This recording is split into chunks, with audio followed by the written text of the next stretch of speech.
Hi everyone, how are you doing today? This video is going to be about the ABH Subculture palette. This is not going to be a rant video because there are like thousands of those available online, and I didn't want to make another one just to add to that. So this is going to be more about me trying to make this palette work for me and the 5 looks that I created using it. While doing so, I will kind of give you my thoughts on what I think about the shadows and this palette in general. I will spend a little bit more time on the very first look I created using this palette because this was the first time I was using it, so I had more opinions, you can say. And as I progress into the latter looks, you would see that those would get shorter and shorter.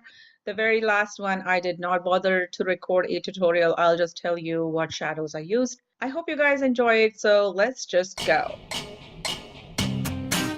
The very first thing I want to say about this palette is that it is gorgeous, it is beautiful. I personally find it super inspiring because of the colors it contains and the way it's laid out in general. Another thing that I wanted to give a huge credit to ABH for was that they have not increased the price. They have kept it at $42, just like the Modern Renaissance. That I thought was amazing because most companies do end up hiking up their prices once they achieve the kind of success Anastasia has achieved with the Modern Renaissance palette, so I think that was really nice of them. Another great thing I noticed about Anastasia Beverly Hills during this order is that they require you to place only a $25 order to get free shipping, which I think is great because that way you can order just the products that you want and still get the free shipping with it. I was one of those first few crazy people who stayed up all night and ended up ordering this palette. During their very first launch on 25th of July, I did spend the first 45 minutes fretting over the website not working,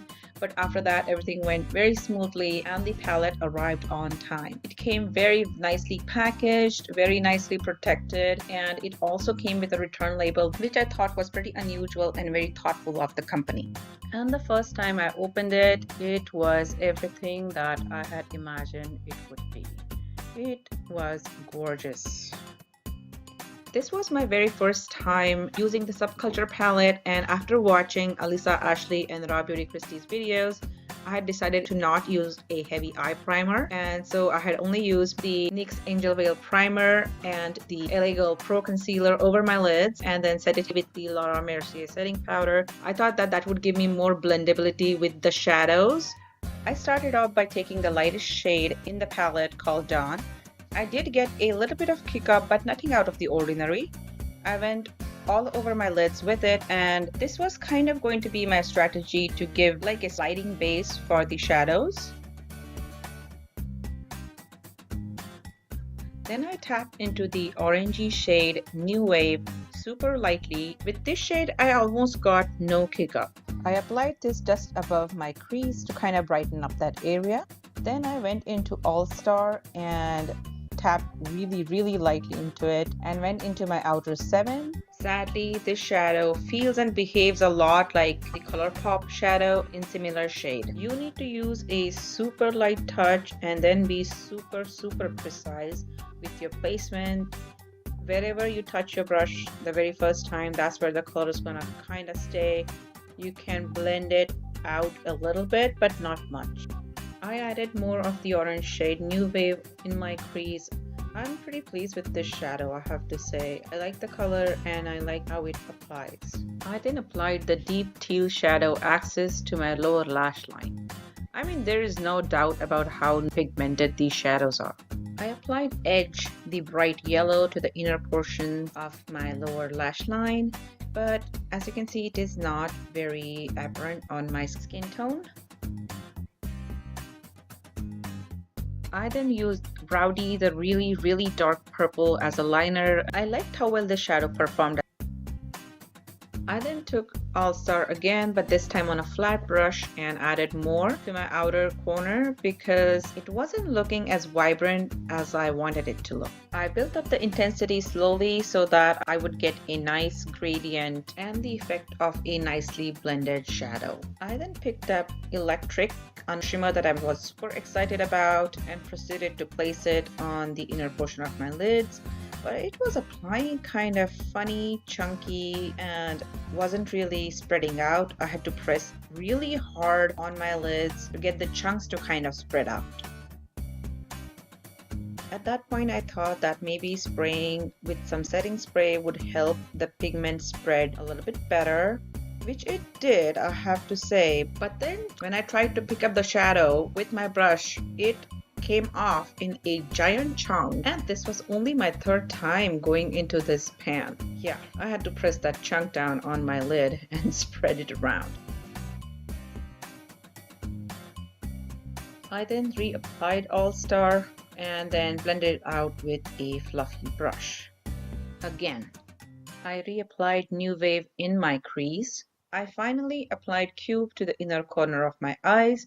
I went back into the pan several times, but I still couldn't see the flip that was shown in the picture on Anastasia's website. And then even Cube started chunking off on me, but still without the flip. I thought maybe applying it under my eyebrows would kind of show the flip better because it's a wider area. Yeah, nothing. And this is how the final look turned out.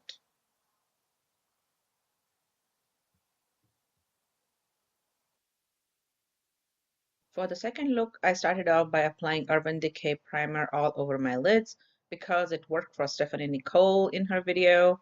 I set it using the shade Dawn, and then I applied New Wave all over the inner half of my eyelids. I took Destiny, this military green shadow, and applied it in my outer 7, and then blended it out using a fluffy, clean brush. I kinda did not like the outcome, so I tried using a smaller round brush and applying the shadow with that, and then again blended it out using the fluffy brush.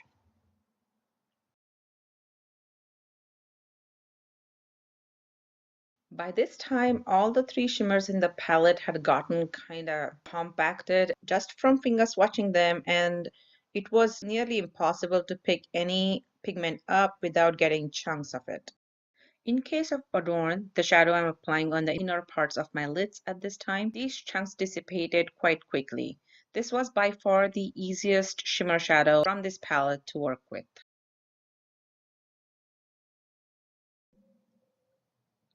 Then I added more of the shadow Destiny to the outer corner to kind of intensify the color. I had kind of a little bit of glitter fallout with Adorn, but nothing major. I then took the shadow fudge, which is the color of actual chocolate fudge, and applied it in my crease. I was hoping that with this Adorn and the Destiny would pop a little bit more, and I blended it out using a fluffy brush from Bugashi's. It's a soft blending brush, and I was hoping it would do a slightly better job. This time I used Rowdy to line my upper lids. I tried smudging Cube on the lower lash line, but after putting in a lot of effort on this shadow, I decided to give my $1 Wonder Baked highlighter in Snow a try, and it outperformed Cube, at least in terms of pigmentation. And here is the look number 2.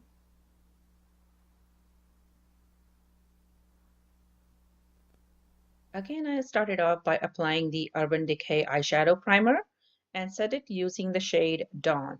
I'm very sure that Dawn will be the first shade that I hit pan on because it is, first of all, the perfect setting shade for me, and it is quite powdery. For this look, I had decided to stay predominantly on the red side of the spectrum. I applied Roxy all over my lid, All Star just under my crease, and then I went with New Wave just above my crease. And then I took All Star and went into my outer and the inner corner. I was literally barely tapping into the color. I don't know if you guys can even see this, but with this, I wasn't getting any fallout. But that also led to it taking a long time to build up the intensity to where I wanted it to be. And then I wanted to use electric, and just like the shimmer shades from this palette, it was getting picked up super chunky on the brush. Anyways, I smudged it under my lower lash line, and the chunks were kind of getting into my eye, and yeah, it was a bit of a mess.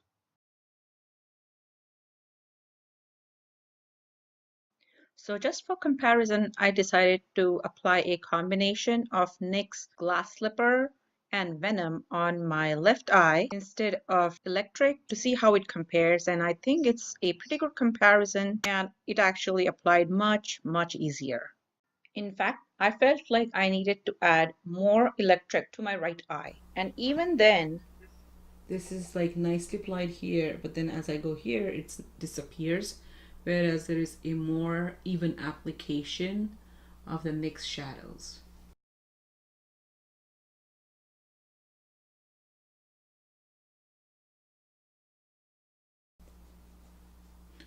This looks like eye boogers, the color. I mean, the textures on the two are definitely different. You can see like Electric is chunkier versus the NYX shadows are kind of smoother.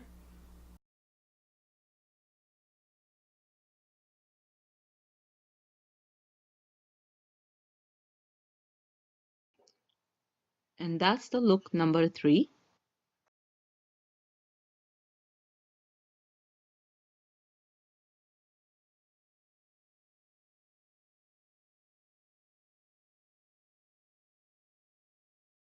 Again, I started off with the Urban Decay primer and set it using Dawn. Just a funny tidbit, Tati had used the same shade Dawn as a crease shade. I always find it amusing how the same shade looks so different on different skin tones. This time I wanted to create something vibrant and colorful using the shades in this palette that inspire me. I started with Edge on the inner parts of my lid. I had not set my actual lids with Dawn because I wanted to retain the vibrancy of the shadows, but then it was actually resulting in patchiness, so I decided to go ahead and set the rest of my lid. I built up the gradient, the color gradient, slowly using Destiny at the very center of my lid, Untamed right next to it,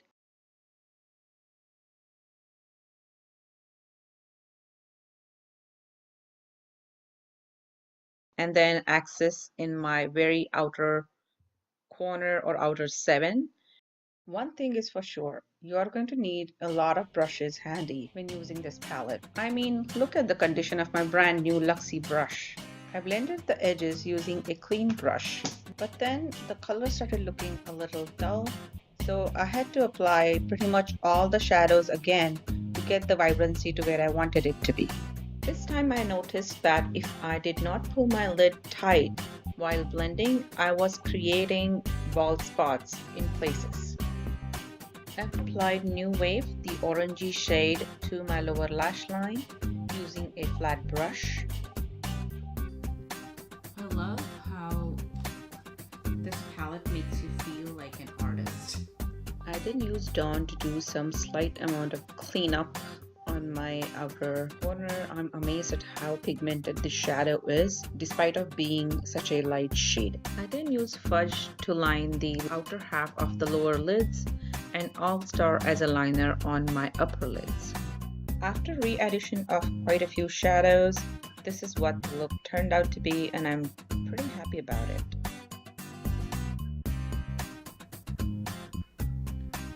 I mean, I don't know how much I'll be able to wear this look outside, but I'm loving it. I am loving it. So much fun. For the 5th look, I wanted to focus more on the shadow cube because what can I say? Duochrome's got my heart.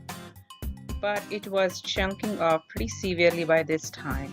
Actually, by this time, all of my shimmers had pretty big chunks taken off of them. Just like before, even for this look, I started off by applying Urban Decay Primer Potion over my lids and set it using Dawn.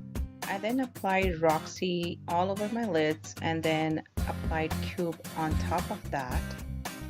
I used New Wave in my crease and Rowdy in my outer 7. I then finished the look with Adorn and All Star on my lower lash line. Overall, it's a different look. I'm just okay with it. Yeah, I'm a little bit unimpressed with Cube. Anyhow, this is the 5th and final look for this video. So here are my final thoughts on this palette. Is this as horrible as the social media is making it out to be? No, it is not. Is it the worst palette I have ever purchased? Again, no, it is not. If you look at the mattes have amazing pigmentation. I have not seen this kind of pigmentation in too many palettes. It is laid out beautifully and it's very inspiring according to me. Having said that, these mattes are a pain to blend out and pain to work with, and it takes a long time for the look to get finished. And the shimmers in this palette, I think, are actually the worst shimmers I have ever tried. They are just kind of jammed in there and they don't come out neither with fingers nor with brushes. So yes, those are the worst.